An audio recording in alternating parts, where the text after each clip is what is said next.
अस्सलाम वालेकुम। तनवीर अर्ज़ कर रहा हूँ। आज हम मंथ ऑफ नवंबर के second chapter environmental pollution and conservation की जो है बारे में डिस्कस करेंगे। ये क्लास 7 का मंथ ऑफ नवंबर का सेकंड चैप्टर है, जिसके बारे में आज हम आपसे डिस्कस कर रहे हैं। इस चैप्टर में आलूदगी और आलूदगी के नताइज जो हैं वो हम जो है बेहतर अंदाज में पढ़ सकेंगे। चैप्टर में कहा जा रहा है over 6 billion people live on earth. तकरीबन 6 अरब इंसान जो है वो इस टाइम दुनिया में रह रहे हैं। The earth provide us with food to eat, air to breathe and water to drink. जो ज़मीन है वो हमें खाना, हवा और सांस लेने के लिए और पानी जो है वो पीने के लिए अतिया के तौर पे देती है। It provide material to build our homes. ये हमें ऐसे मटेरियल जो है वो अदा करती है जिससे हम अपने घर बना सकते हैं। And for our clothes and many other things, और इसी से हम जो है अपने कपड़े और मुख्तलिफ अशिया जो है वो बना सकते हैं। Every living thing need space to live. हर इंसान को रहने के लिए जगह चाहिए। We need space for farms and factories. हमें अपने रहने के अलावा अपनी काश्तकारी के लिए और अपनी फैक्ट्रीज़ लगाने के लिए भी जो है जगह चाहिए, रोड चाहिए, पार्क्स चाहिए। We use the land to grow crops and keep animal for food.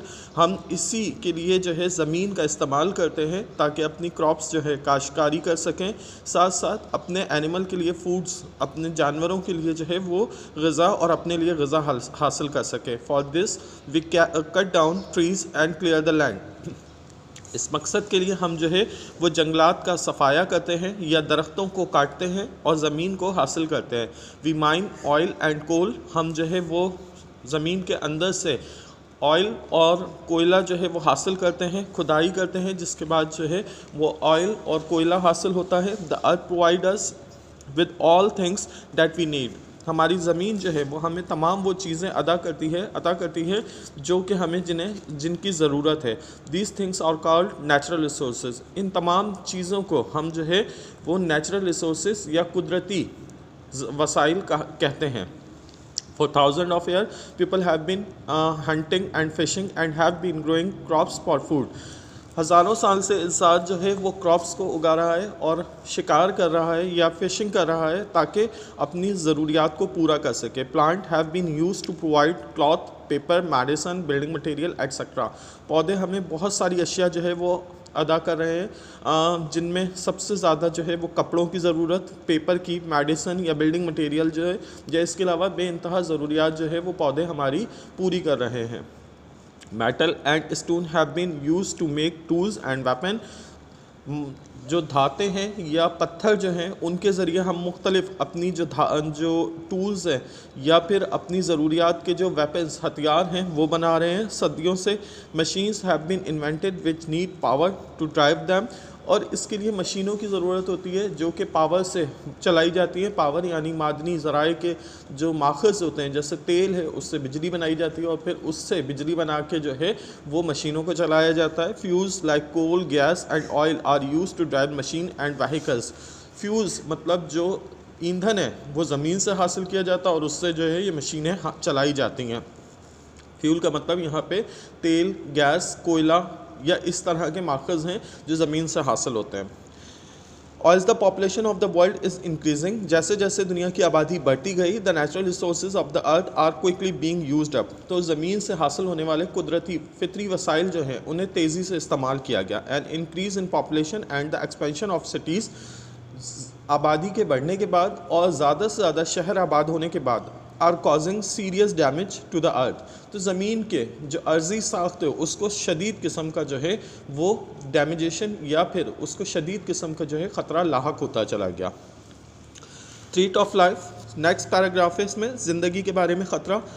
इस पैराग्राफ में जो है वो बता रहे हैं कि जैसे जैसे हम अपने नेचुरल हैबिटेट को ख़राब करते चले जाएंगे, नेचुरल हैबिटेट मतलब हम ज़्यादा से ज़्यादा दरख्त काटते चले जाएंगे या फिर ज़्यादा से ज़्यादा जो है ज़मीन के नेचुरल रिसोर्स को बहुत ज़्यादा इस्तेमाल करते रहेंगे, बेदरीग इस्तेमाल करते रहेंगे, तो उसके बाद हमारी ज़मीन के हवाले से जो है वो नेचुरल रिसोर्स ख़त्म होते चले जाएंगे, जिसके बाद आने वाली जनरेशन को या हमें आने वाले दिनों में ज़िंदगी के बारे में ख़तरात जो है वो लाहक होते चले जाएंगे। फॉर एग्ज़ाम्पल इसे हम एक मिसाल से समझ सकते हैं कि हम जितने ज़्यादा दरख्त काट देंगे, एक वक्त आएगा कि दरख्तों की कटने की वजह से जंगलात ख़त्म हो जाएंगे। जंगलात के ख़त्म होने से ऑक्सीजन सबसे ज़्यादा हमें जंगलात फराहम करते हैं।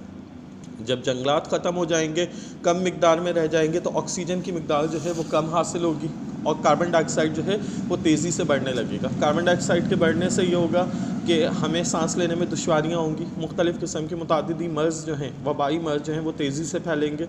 इसके अलावा ये होगा कि दरख्तों के कट जाने से जब ऑक्सीजन की कमी होगी तो ओज़ोन की लेयर जो हमारी कार्बन डाइऑक्साइड ज़्यादा होने की वजह से आहिस्ता आहिस्ता वो फटने लगेगी। ओज़ोन एक बैरूनी लेयर है जो ज़मीन के गिलाफ बनाई हुई है, जिसके बाद वो तेज़ी से फटने लगेगी और उससे भी सूरज की रोशनी सीधा जो है वो अल्ट्रावायलेट शुआएँ जो हैं वो सीधा ज़मीन पे पड़ेंगी, जो इंसानों के लिए कैंसर या स्किन इन्फेक्शन का मौजब बनेंगी। इसी तरह इन्होंने बताया है कि बहुत सारे पौधे और जानदार जो हैं वो इसी तरह ख़त्म हो चुके हैं। जैसे इन्होंने एक डायनासोर्स की मिसाल दी है कि डायनासोर्स जो हैं वो अब एक्सटिंक्ट हो चुके हैं, मतलब अब उनके कोई वजूद बाकी नहीं है, मादूम हो चुके हैं। नेचुरल डिज़ास्टर जैसे कि फ्लड्स या फिर change in climate and shortage of food जो है वो इस तरह के ख़तरात हैं जो हम अपने जो हैबिटेट है यानी जो हमारे माहौलियाती निज़ाम है उसे हम ख़राब करेंगे तो ये ख़ुद ब खुद यानी फ्लड मतलब सैलाब, ज़्यादा से ज़्यादा चेंज इन क्लाइमेट, ज़्यादा से ज़्यादा मौसमों की तब्दीली और फिर शॉर्टेज ऑफ फूड मतलब ग़िज़ाई किल्लत का सामना जो है वो हमें दिखने लगेगा। जब फ्लड आएगा, सैलाब आएगा तो वो फसलों को तबाह करेगा, शॉर्टेज ऑफ फूड होगा।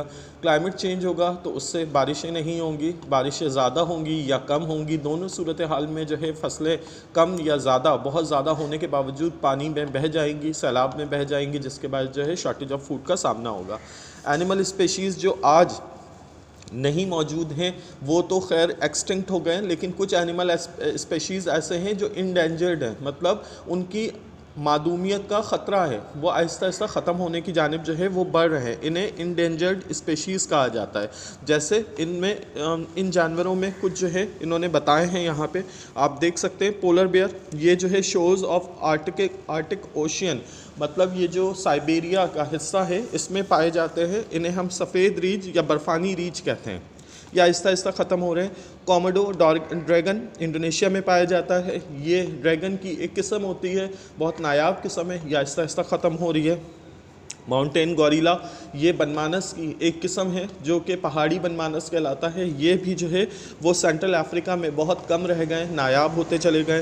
ब्लू व्हेल, ये पानी की जो व्हेल होती है ये भी आहिस्ता आहिस्ता जो है वो ख़त्म होती जा रही है। व्हेल की एक किस्म होती है ब्लू व्हेल, ये भी ख़त्म होती जा रही है, कम रह गए। ग्रेट इंडियन राइनोकोस, इंडिया के या हिंदुस्तान के राइनोकोस मतलब जो गेंडे होते हैं वो आहिस्ता आहिस्ता ख़त्म हो रहे हैं। इनकी मादूमियत का बहुत ज़्यादा ख़तरा है। ये north west India and Nepal में पाए जाते हैं, अब आहिस्ता आहिस्ता ख़त्म हो रहे हैं। इनकी नाक की हड्डी के इस्तेमाल की वजह से इनका शिकार कर दिया जाता है, ये ख़त्म होते जा रहे हैं। जाइंट पांडा आप लोगों ने नाम सुना होगा, ये चाइना में बहुत कम मिकदार में जो है अब वो रह गए हैं। साउथ वेस्ट चाइना में है, इसकी भी दुनिया में जो है मादूमियत होती चली जा रही है। औरंगेटन, ये बोरिनो एंड सुमात्रा में पाया जाने वाला एक जानवर है जो कि आहिस्ता आहिस्ता मादूम होता चला जा रहा है। इसके हवाले से भी जो वाइल्ड लाइफ है वो काफ़ी ज़्यादा काम कर रही है, लेकिन इंसान इसका शिकार करता चला जा रहा है। इसी तरह मुख्तलिफ़ प्लांट्स और मुख्तलिफ़ दरख्त जो हैं वो काटते चले जा रहे हैं हम, जो बहुत नायाब होते चले जा रहे हैं। इनको काटने से इंसान अपनी मुख्तलिफ़ किस्म की जो ज़रूरियात है उन्हें पूरा करता है, लेकिन इन ज़रूरियात को तो पूरा किया जाता है, लेकिन साथ साथ जो मौसमी तब्दीली है या माहौलियाती ख़तरा है वो बढ़ता चला जाता है। इंपॉर्टेंस ऑफ प्लांट इसका नेक्स्ट हिस्सा है। आपको ख़ुद अंदाज़ा होगा कि प्लांट्स हमारे लिए कितने ज़्यादा इंपॉर्टेंट है।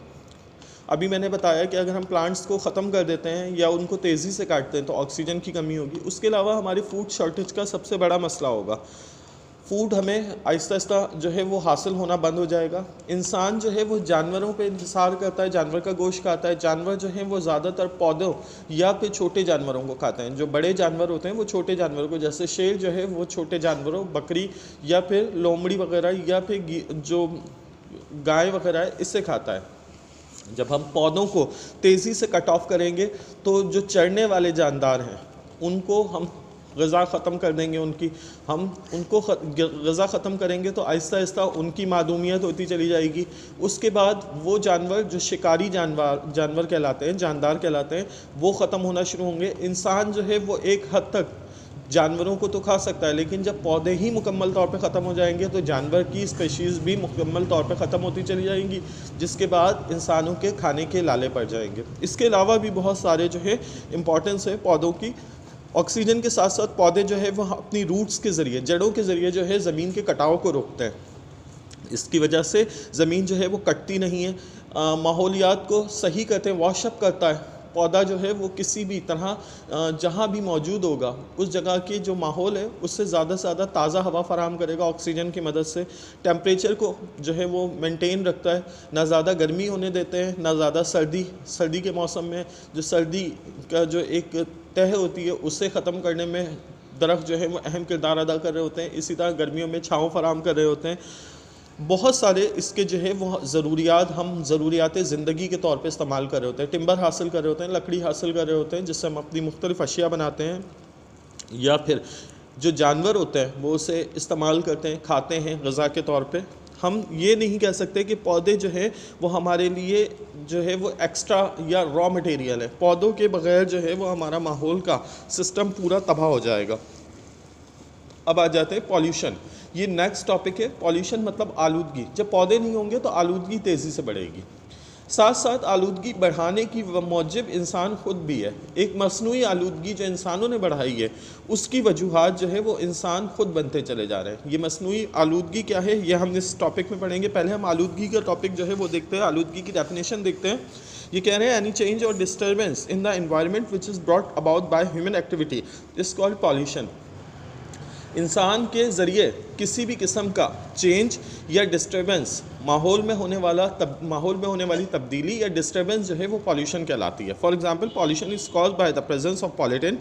ये आलूदा चीज़ों के इस्तेमाल की वजह से होती है, विच आर डायरेक्टली और indirectly harmful to our own well being and environment. ये हमारे लिए और हमारे इर्द गिर्द मौजूद एनवायरनमेंट के लिए सख्त नुकसानदेह होते हैं ये पॉल्यूटेंट जो होते हैं। जैसे शॉपिंग बैग्स जो होते हैं, पीवीसी बैग्स जो होते हैं, ये हमारे लिए आसानी तो प्रोवाइड कर रहे होते हैं, साथ साथ आलूदगी बढ़ा रहे होते हैं। हमारे इर्द गिर्द ये जमा होते हैं, गटरों को चौक करते हैं, गटर में जो है वो फंस के, या फिर ये बहुत अरसे बाद जो है गलना शुरू करते हैं, जिसकी वजह से हमारे इर्द गिर्द जो है वो शॉपर्स जो है वो जमा होते रहते हैं। और ये इतने ज़्यादा बढ़ जाएंगे किसी वक्त में कि हमारी दुनिया में जो है शॉपर्स की बड़ी मिकदार सामने आती रहेगी और ये ख़त्म नहीं होंगे। ये आलूदगी का जो है वजह बनते चले जाएंगे। Pollutant are any type of poisonous और हार्मफुल केमिकल।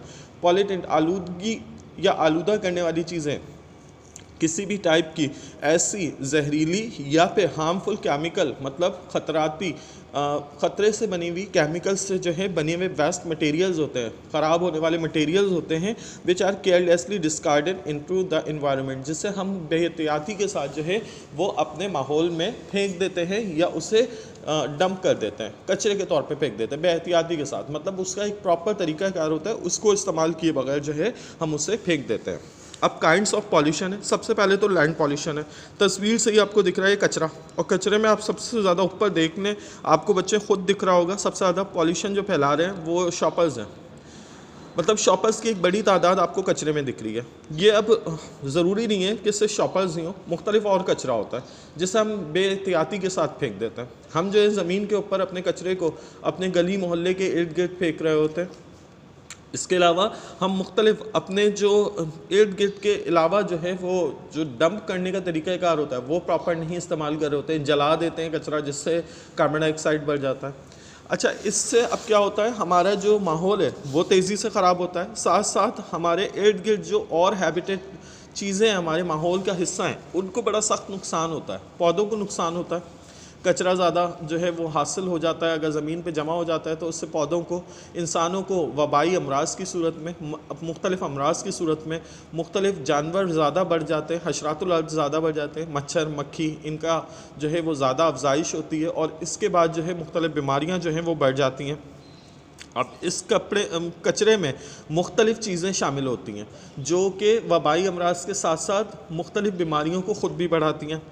इससे हमारी क्रॉप्स जो है वो मुतासर होती हैं, इससे हमारा माहौल जो है वो मुतासर होता है। बिलखुसूस ये जो है वो हमारे जो इर्द गिर्द मौजूद जानवर, पौधे और इंसान जो कि सांस लेने वाले जानदार हैं, इन तीनों को सबसे ज़्यादा इफ़ेक्ट करता है। फिर आ जाता है वाटर पॉल्यूशन।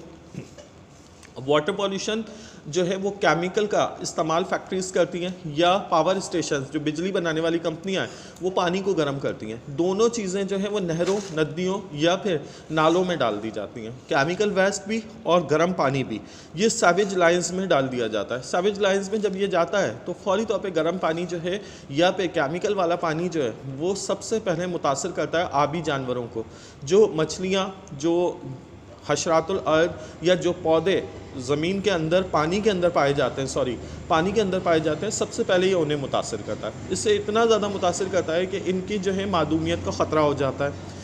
साथ साथ ये पानी जो है ये बहाव के ज़रिए बहुत आगे तक जाता है। अब जहाँ तक ये पानी जाता है तेज़ी से ये कचरा, ये केमिकल वेस्ट या फिर ये जो पानी होता है ये गंदा होता चला जाता है। गर्म पानी जो है वो तो आहिस्ता आहिस्ता अपने टेम्परेचर को मेंटेन कर लेता है, लेकिन बाकी जो केमिकल वेस्ट है वो तेज़ी से आगे बढ़ता चला जाता है। जो इस्तेमाल करेगा, जिस जगह इस पानी को क्रॉप्स में इस्तेमाल किया जाएगा, जिस जगह ये पानी जो है पीने के तौर पे, इस्तेमाल के तौर पे, क्रॉप्स के पानी के तौर पे, काश्तकारी में, यानी जहाँ जहाँ इस्तेमाल होगा ये पानी जो है आलूदा हो के हमारे जिस्म में दाखिल होता चला जाएगा। इससे माहौलियाती आलूदगी के साथ साथ डेथ्स का लेवल जो है वो तेज़ी से बढ़ेगा। ये गंदा पानी, ये फाजिल पानी जो है जब हम इस्तेमाल करते हैं तो इससे जो है हमारे गुर्दों पे इफ़ेक्ट पड़ता है। ये गुर्दे जो है तेज़ी से ख़राब करने लगता है। इसके अलावा भी मुख्तलिफ़ किस्म के पॉल्यूटेड वाटर इस्तेमाल करने से बच्चों, बड़ों, जानवरों और पौधों को जो है मुख्तलिफ़ बीमारियों का शिकार करता चला जाता है। एयर पॉल्यूशन, जैसे आपको बताया कि फैक्ट्रीज़ जो है वो पानी को इस्तेमाल करती हैं, गर्म पानी इस्तेमाल करती हैं। इसी तरह फैक्ट्रीज़ जो हैं वो अपने मुकम्मल मटेरियल को हासिल करने के लिए जो है मुख्तलिफ़ चीज़ों, मादनी वसाइल को, ईंधन को जलाती हैं। ये ईंधन जब जलता है तो ये कार्बन डाइऑक्साइड की शक्ल में चिमनियों से बाहर आता है। ये कार्बन डाइऑक्साइड जो है वो ऑक्सीजन की मिकदार को कम करता चला जा रहा है और ऑक्सीजन जो है वो हमारे रिस्पायरेटरी सिस्टम के लिए बहुत ज़रूरी है और आहिस्ता आहिस्ता कार्बन डाइऑक्साइड बढ़ता चला जा रहा है। कार्बन डाइऑक्साइड जो है वो बर्निंग कोल एंड ऑयल जलाने से जो है वो ज़्यादा बढ़ता है। इससे हमारा एयर पोल्यूशन बढ़ रहा है। फिर इसके अब एसिड रेन इफ़ेक्ट है। होता यह है कि जब कार्बन डाइऑक्साइड बढ़ता है तो कार्बन डाइऑक्साइड की तह जो है वो हमारे कुर्राए अर्ज़ में बढ़ती चली जाएगी। जब बारिश बरसती है तो कुर्राए अर्ज़ में पहली बारिश जो बरसती है तो वो एसिड रेन, मतलब मुख्तलिफ जो हमारे कुर्राए अर्ज़ में डेंजरस हवाएं, जो डेंजरस गैसेस हैं, उनको पानी में शामिल करते हुए ज़मीन की जानिब आ जाती हैं, जिसकी वजह से ये पानी जो होता है वो एसिडिक या तेज़ाबी हो जाता है। इसके तेज़ाबीपन की वजह से ना सिर्फ ये पानी जो है वो जानवरों के ऊपर जब गिरता है, इंसानों के ऊपर जब गिरता है, फसलों पे गिरता है, वो उससे मुतासर करता है। साथ साथ ये पानी जहाँ जहाँ बरसता है, जिन नदी, नालों या फिर दरिया में ये शामिल होता है तो उस पानी को भी आलूदा करता है। इससे हम आम तौर पे इस जो तस्वीर है इससे समझ सकते हैं, सनलाइट है, स्मोक एंड फ्यूम्स ऊपर जाके जमा हो रहे हैं, ओजोन लेयर को ख़त्म कर रहे हैं, सल्फ़र डाइऑक्साइड बढ़ रहा है, ओजोन लेयर को ख़त्म कर रहा है। जब बारिश बरस रही है तो ये सल्फ़र डाइऑक्साइड जो दरमियान में मिडिल में मौजूद है, ये बारिश के साथ साथ ज़मीन पे आ रहा है, जिसकी वजह से एसिड रेन जो है वो हो रही है, जिसकी वजह से एसिड सॉइल हो रही है। तेज़ाबी जो है वो असरात जो है ज़मीन पर दिख रहे हैं, हमारी क्रॉप्स को, हमारे पीने के पानी को, हमारे जो इस्तेमाल के पानी को ख़राब करते चले जा रहे हैं। अब आ जाते हैं global warming and green house effect.